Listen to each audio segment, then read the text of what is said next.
Good evening. My name is Christina Dunn. This is my presentation for AMS 590.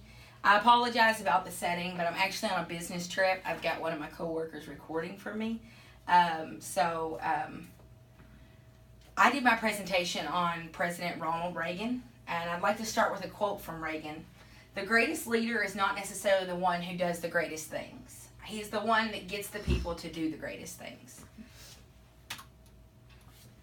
Ronald Reagan took office of the President of the United States on January 20th, 1981. Prior to his election, the mood of the United States was pretty low at the time. The U.S. was involved in one of the largest economic crises since the Great Depression. The unemployment rate on January 1st, 1981 was at 7.5%.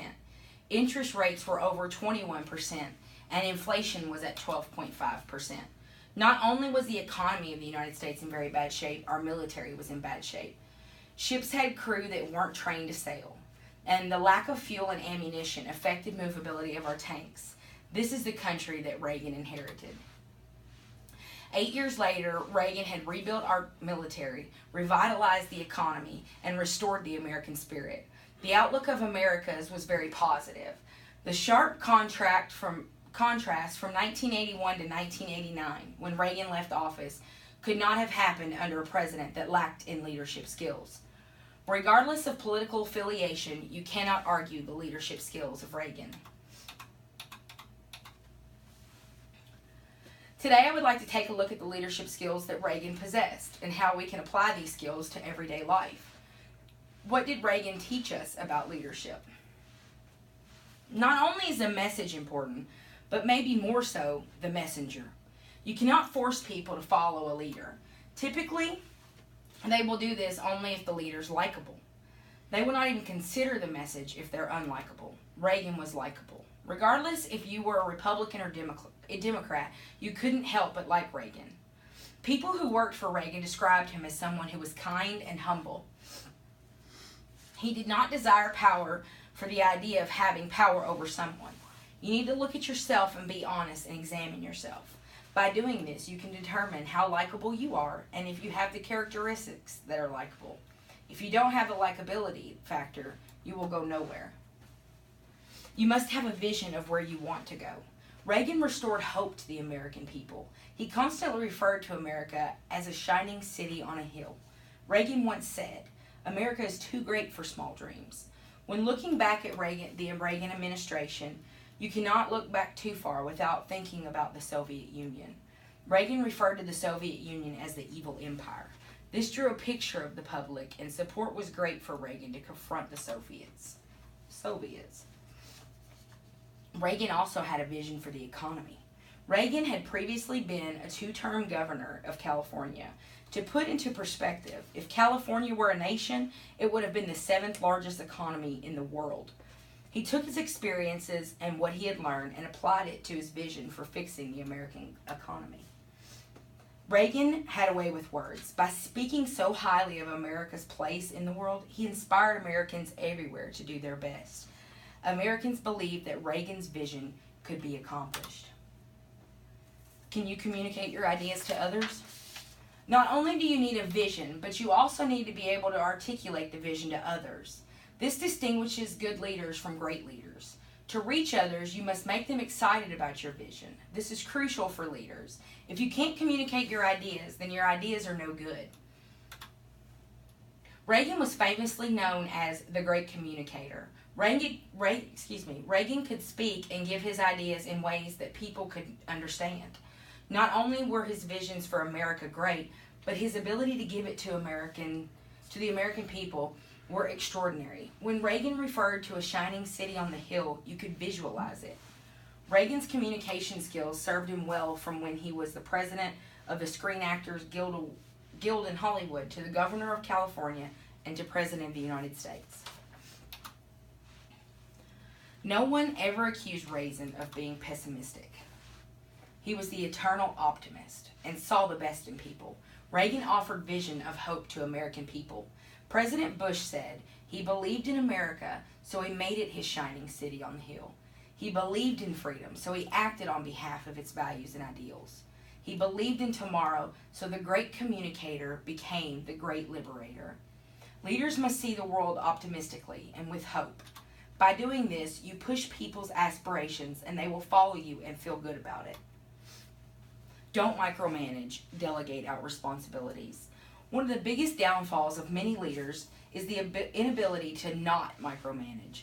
If they fail to delegate responsibilities, the team will not see that they contribute to the result. In addition, the most talented people on the team will lose motivation.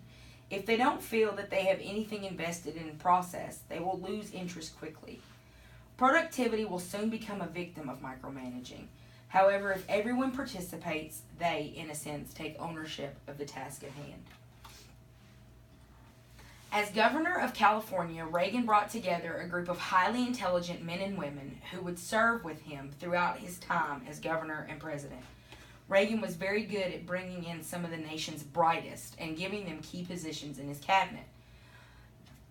The group consisted of individuals that had certain areas of expertise, and blended together, they changed history.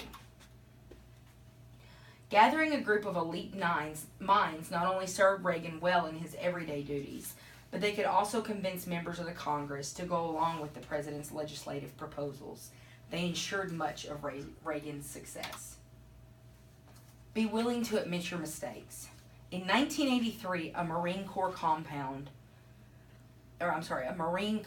was bombed in Beirut, Lebanon, killing 240 American soldiers. This was obviously a tragedy, and Reagan's policy was not working there. In response, he withdrew troops and abandoned his interventionist policy. By admitting his mistakes and taking action, Reagan was able to focus on other goals, such as defeating the Soviet Union and winning the Cold War without firing a single shot. Leaders must realize not only their strengths, but also their weaknesses. Use humor to make points. When you think of Reagan, one of the visual images that comes to everyone's head is an image of him smiling. He was known not only for a smile, but also his ability to use humor in difficult situations or answering questions. When asked once about the inability of Congress to get anything done, he said, "I have wondered at times what the 10 Commandments would have looked like if Moses had run them through the U.S. Congress." Stay grounded and be relatable to others. It didn't matter who Reagan met. He treated everyone with respect and dignity. It didn't matter if the person was the head of the state or if they were a janitor. They were treated as a human being and with concern for their well-being.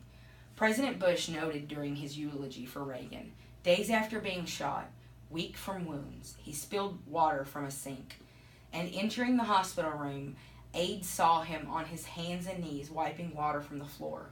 He worried that his nurse would get in trouble. Leaders must not feel that they are above the people. The leader is a servant to the people. Keep balance between work and private life. One of the most notable and well-known traits of Reagan was his devotion to his wife, Nancy. President George W. Bush said during his eulogy for Reagan, "In a life of good fortune, he valued above all the gracious gifts of his life, Nancy. But there was only one person," he said, "who could make him lonely by just leaving a room." Reagan lived a life of balance. He had enormous demands for his time as the leader of the free world, but he also kept his obligations to his family by not only maintaining a good balance between work and private life. You not only are more productive, but you'll also have a happier life. Another famous story of Reagan was when he was shot in 1981. Reagan had suffered a life-threatening wound and was in grave danger. However, even in the chaos, Reagan knew how he responded publicly in those moments would either send the country into tailspin or would calm the public. When arriving at the hospital, Reagan chose to get out and walk through the emergency room doors himself. The story goes that as soon as he made it through the doors and out of the view of the cameras, he collapsed. By showing tremendous courage at that time, even after an attempted assassination and with life-threatening wounds, his reaction showed the country that he was still in control. Leaders must make tough decisions and take tremendous courage this takes tremendous courage. On August 3rd, 1981, 13,000 air traffic control walked off their job. These workers were members of the Presidential Air Traffic Controllers Organization. This union supported Reagan during the 1980 election. By law, these federal employees were forbidden to strike. PATCO's leaders believed that the threat of shutting down airports across the country would intimidate the Reagan administration. Reagan gave the strikers 48 hours to return to work. When they refused, Reagan fired them. Reagan wrote, "An important juncture for our new administration. I think it convinced people who might have thought otherwise that I meant what I said." Show energy. While Reagan was the oldest person ever elected president, he showed the public that he was full of energy. He would often take reporters to his Santa Barbara ranch and showed them how to chop wood and handle horses. Reagan took the same energy and applied it to his work as president. When presenting his vision to America, he did it with energy. Confidence. Reagan did not lack confidence in his ideas, and the American people knew this and believed in Reagan because of this. There have been people who said they agreed with Reagan, though they could not understand why. They just knew they did. The confidence Reagan had in America was contagious, and it spread throughout the American people. Set standard for others. Anytime that Reagan was in the Oval Office, he always adhered to a certain standard all throughout his presidency. He would never enter the room without a coat and tie on. The suit he wore were worthy of the office he wore them in. There was never a doubt during Reagan's time of the seriousness of the presidency. By setting standard of how the presidency should reflect, he brought back confidence in his position. Know the importance of building relationships. Take on such a big agenda as facing and defeating communism. Reagan knew that each could not go it alone. This would require building a strong alliance. There was no greater ally to America and Ronald Reagan than British Prime Minister Margaret Thatcher. The Iron Lady once said, "As soon as I met Governor Reagan, I knew we were of like mind, and manifestly so did he." We shared a rather unusual philosophy, and we shared something else rather unusual as well. We were in politics because we wanted to put our philosophy into practice. They first met when he was the governor of California, but their friendship continued throughout Reagan's presidency. The alliance helped to win the Cold War. Character matters. Even though Reagan was wildly popular during his presidency, and he even won the 1984 presidential election by winning 49 of 50 states, he had his critics during those years. Those critics, however, still had to acknowledge that even though they may disagree with certain policies, Reagan was committed to character and integrity. Former Reagan speechwriter Peggy Noonan said, "In a president, character is everything. A president doesn't have to be brilliant. Harry Truman wasn't brilliant, and he helped save Western Europe from Stalin. He doesn't have to be clever.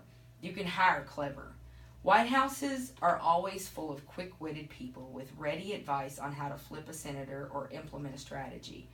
You can hire pragmatic, and you can buy and bring in policy wonks, but you can't buy courage and decency. You can't rent a strong moral sense. A president must bring those things with him. As a leader, you may not always make the best decision, but if you always operate with character and morals, people will give you the benefit of the doubt." Ronald Reagan is an example of a great leader. Anything less than a great leader could not have forged the path for the modern conservative movement that is still alive 12 years after his death, or won the Cold War without firing a shot. Reagan has left us with many examples to model our own leadership after, even in our small communities and workplace. And that is the end of my presentation. Thank you very much.